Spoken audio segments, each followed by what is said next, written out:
Et bonjour à tous, et aujourd'hui je vais parler d'un sujet qui nous concerne malheureusement tous, qui est la pornographie. La pornographie n'a jamais été aussi accessible qu'actuellement. Avec l'arrivée d'internet et des smartphones, la pornographie est partout, n'importe quand, n'importe où. Peu importe ce que tu fais, tu peux avoir accès à du porno, très facilement. J'ai vu des gens qui s'échangeaient des images pornographiques comme si on pouvait se conseiller un bon dessin animé. Bref, le problème n'étant pas si le porno est tabou ou non, c'est l'effet désastreux du porno sur le cerveau. Tout le monde ou presque consomme du porno, mais j'ai remarqué qu'il y avait que très peu de personnes qui étaient réellement conscients de l'impact très néfaste que le porno pourrait avoir sur eux. Est-ce que ça intéresse quelqu'un d'entre vous d'avoir une sexualité minable et des capacités intellectuelles réduites toute sa vie? Eh bien, j'imagine que non, mais pourtant c'est exactement ce que vous vous infligez en consommant du contenu à caractère pornographique. L'objectif de la vidéo de cette semaine, c'est de faire connaître les dangers du porno qui sont encore, je trouve, beaucoup trop méconnus du grand public. Il faut savoir que le porno a un potentiel addictif très puissant et peut avoir de graves conséquences sur vous. Et avec une hyper sexualisation des mœurs, il y a des culs partout maintenant, dans les clips, dans les pubs, vraiment, le cul fait vendre. Et ça, les publicitaires l'ont très bien compris. Et c'est pour ça qu'ils exploitent notre instinct sexuel à des fins commerciales, tout simplement. Et toutes ces pulsions que nous engendre cette hyper sexualisation de la société, eh bien souvent, on va les assouvir en allant consulter du porno. On consomme tous du porno ou on en a tous consommé. Moi, le premier, enfin pas le premier, mais moi-même, j'ai consommé du porno. Dans l'ère actuelle, c'est normal. Mais depuis que j'ai appris la catastrophe que c'était pour le cerveau, j'ai totalement arrêté. Je ne dis pas forcément qu'il faut faire comme moi, mais juste que être conscient des dangers que la pornographie représente, c'est déjà très bien et c'est mon but. Je ne vais pas trop parler scientifique, il y a déjà de très bonnes vidéos sur le sujet. J'ai simplifié la chose avec un classement qui va du moins pire effet au pire effet. Classement qui regroupe 9 éléments sur l'impact du porno et de l'effet boule de neige très négatif que la consommation excessive engendre. Et je m'adresse tout particulièrement aux hommes, pas que les femmes ne consomment pas de pornographie, puisque plus le temps passe et plus les femmes se mettent à consommer de la pornographie. Chaque année, les statistiques montrent que les femmes consomment de plus en plus, mais les femmes ont beaucoup moins de chances de tomber accro à la pornographie, du fait que les femmes sont plus facilement stimulées par l'émotionnel, alors que les hommes sont stimulés par le visuel. Et le porno étant uniquement basé sur le visuel, les hommes se font donc très facilement avoir. Et les femmes vont également privilégier la qualité à la quantité, tandis que les hommes c'est le contraire. Et le porno nous permet d'avoir une quantité infinie de seins et de fesses virtuels. Et même si c'est virtuel, le cerveau ne sait pas faire la différence entre la réalité et une vidéo YouPorn. Donc dès que vous commencez à consommer du porno, l'abrutissement commence. Donc voici 9 effets très négatifs sur votre santé mentale et sexuelle à cause du porno. Le porno a un potentiel addictif vraiment très puissant. Vraiment très puissant. Quand vous commencez à consommer du porno, votre cerveau amorce un processus d'association à la consommation d'images pornographiques à quelque chose qui est bon pour vous, dû à l'orgasme que cela vous procure. Et tout comme le tabac ou n'importe quelle drogue, le problème c'est que le cerveau se met toujours à demander une plus grosse consommation pour retrouver une sensation similaire aux premières doses. Et dans le porno, ça va se traduire par une consommation plus régulière de contenu pornographique et une demande de contenu toujours plus hardcore. Une fois qu'on s'est branlé en matant des japonaises qui se vomissaient dans la bouche, c'est difficile de revenir à Playboy. C'est pour ça que si des fois vous consultez des pornos qui vous dégoûtent en fait, c'est un stade avancé de la dépendance. Vous avez besoin de contenu chelou pour retrouver des sensations similaires à la première consultation en fait. Si vous consultez des contenus de type 10 contre 1, ça veut pas forcément dire que vous avez envie de faire ce genre de pratique dans la vraie vie. C'est juste qu'il vous faut consulter des contenus assez voilà quoi, pour assouvir vos pulsions pornographiques en fait. Et c'est pour ça que le contenu que vous consultez à vos débuts dans la pornographie, ça a rien à voir avec ce que vous consultez maintenant. Au début, des petites scènes d'American Pie, ça vous suffisait, et maintenant il vous faut un mec qui fait, je sais pas, des trucs bizarres que j'ai pas envie d'imaginer. Bref, la dépendance au porno n'est vraiment pas à prendre à la légère.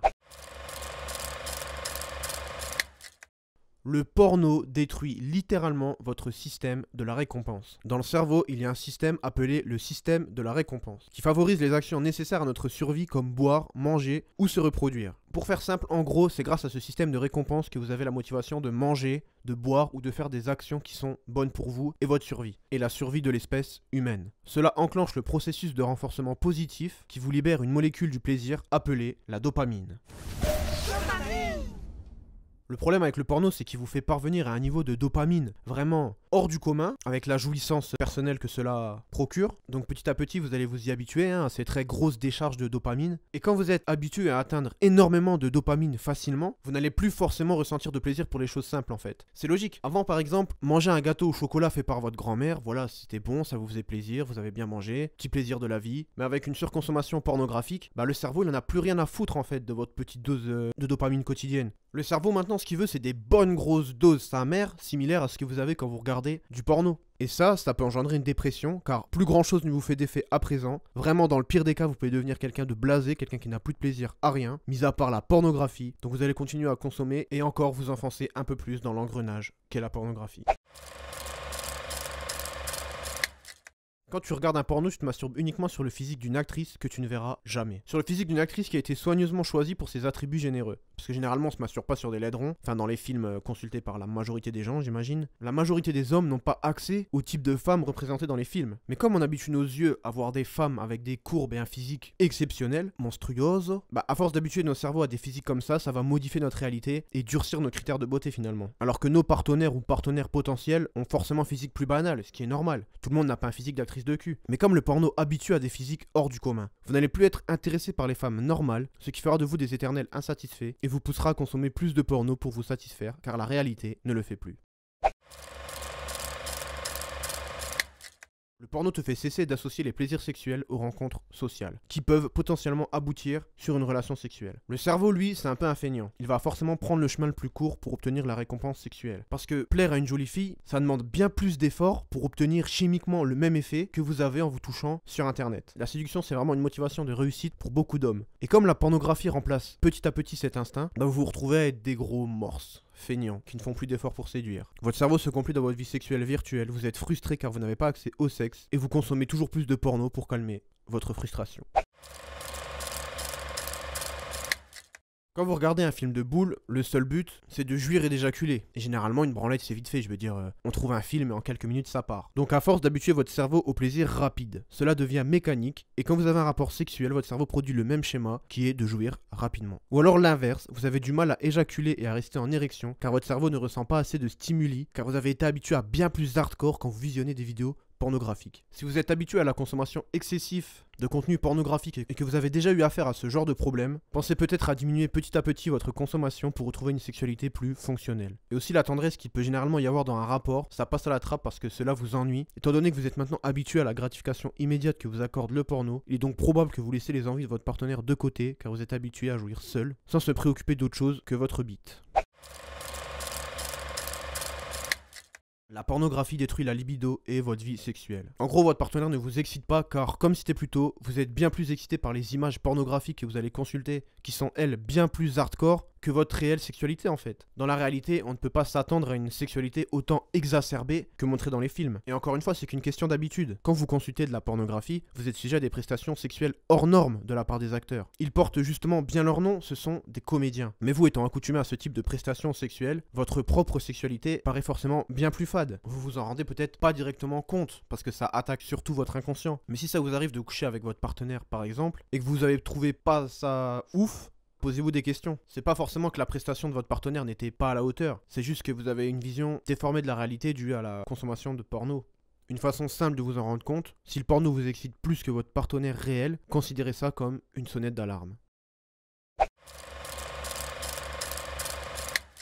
Pour celui-là, j'ai pas forcément trouvé d'études scientifiques fiables, mais j'ai quand même envie d'en parler. Mais faut pas le prendre au pied de la lettre. Il paraît que les femmes peuvent sentir, entre guillemets, la testostérone. La testostérone, c'est l'hormone masculin, c'est lié à votre virilité et à votre énergie. Et c'est ce qui aiderait à ce que les femmes soient attirées par vous. Et quand donc vous videz votre semence dans un mouchoir, vous vous videz également de votre testostérone. Donc vous vous imputez potentiellement d'un élément qui peut vous attirer des femelles.